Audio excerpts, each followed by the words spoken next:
I've got to go back to Blackbird Mountain. We know that humans would never find it, even though they're looking right at it.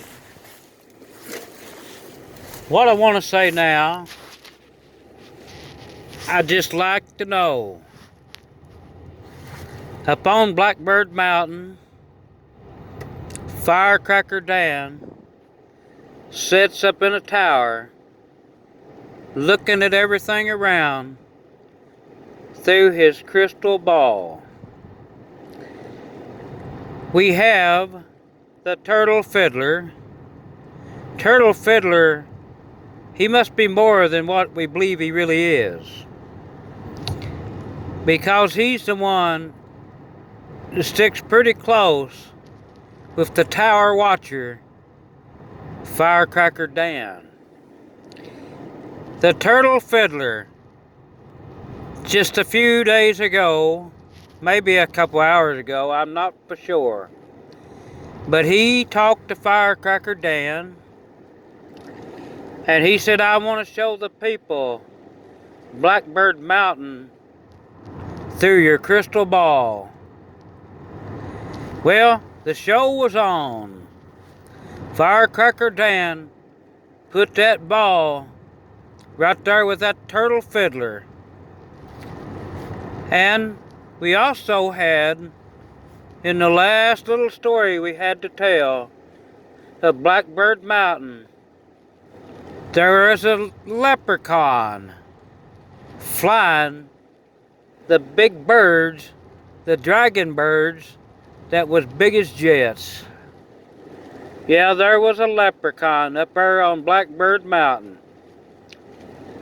What I'd like to really know, and the people's been asking me so, how did the three end up on Blackbird Mountain when no one else would ever know where it's even at? They'll probably never see it.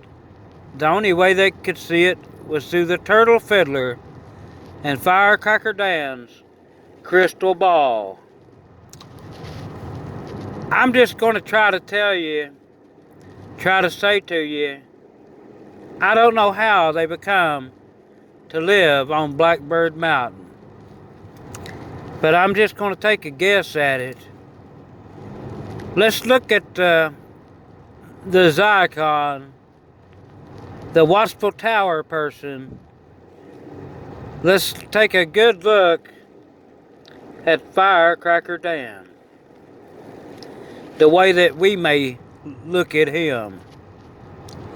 Firecracker Dan, he's just like a lot of other characters in the modern fantasy land.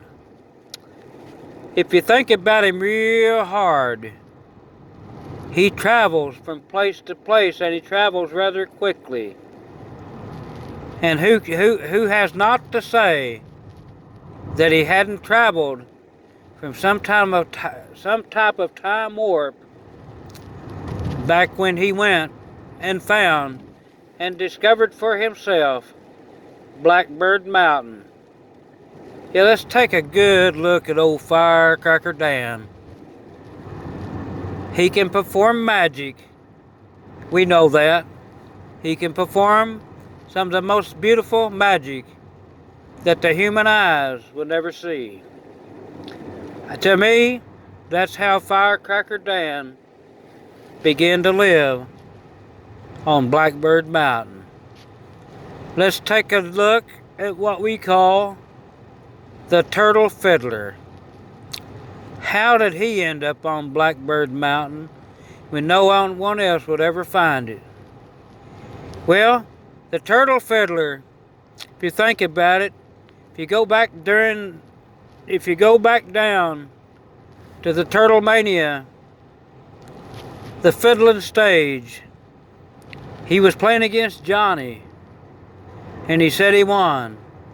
But think back real clearly. The Turtle Fiddler, he was playing a fiddle without strings. I'm going to say one more thing about the turtle fiddler that might give you a clue how he ended up on Blackbird Mountain. Well, you remember the turtle fiddler, Johnny invited him down. He wanted to go up against that fiddle player, the turtle fiddler. And the turtle fiddler, he had his luggage and his stringless fiddle on his back. He was tired. He was worn out. Oh, he was exhausted. And I don't know what else was wrong with that turtle fiddler, but he asked Firecracker Dan. He said, You're very good, old boy. Said, I'd like to hitch a ride. I'd like for you to take me to Turtlemania, to the fiddling stage, to play against Johnny. Said, I know you can get me there rather quickly. And in 3 seconds they was there. But think about that real clear. Did the turtle fiddler really need Firecracker Dan to take him down there? I'm going to say he probably didn't. Because I'll tell you what, the turtle fiddler could perform magic just as good or maybe better than Firecracker Dan. And he could have traveled there probably a second quicker than him. How do we know this? And Johnny said, how do you go and beat me, old turtle fiddler? You have a fiddle without strings. This is how we know this. Those very words Johnny had to say. The turtle fiddler had magic that he could perform, and there wasn't no magic that he couldn't do. He could have took himself to that Turtlemania fiddler stage just as quick as Firecracker Dan could have taken him. Let's look at the third character that's up there on Blackbird Mountain. Yeah, it's a leprechaun. Well, how in the world did a leprechaun find that mountain, that Blackbird Mountain, all the way from his mother country, Ireland? Well, let me say just a word or two. I don't think that leprechaun ever lived in Ireland. I think somehow he was always on Blackbird Mountain.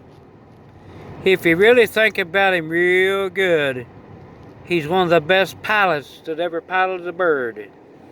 He pilots those big jet birds, which he had renamed them and called them dragon birds. But he can fly each and every one of them, even though the electronics are much different than one than the other.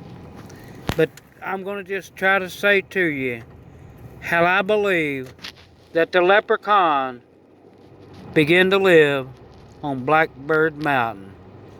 Well, think about Firecracker Dan, how he can perform his magic. Think about the turtle fiddler, how he can perform magic as well. Well, did you ever really see a leprechaun? Did you ever really see a leprechaun? A leprechaun can perform magic too. That's how I believe that he ended up living on Blackbird Mountain. All three of them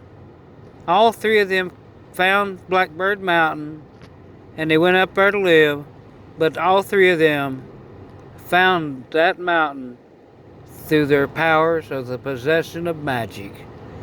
That's how I believe the three begin to live on this beautiful, beautiful, beautiful mountain.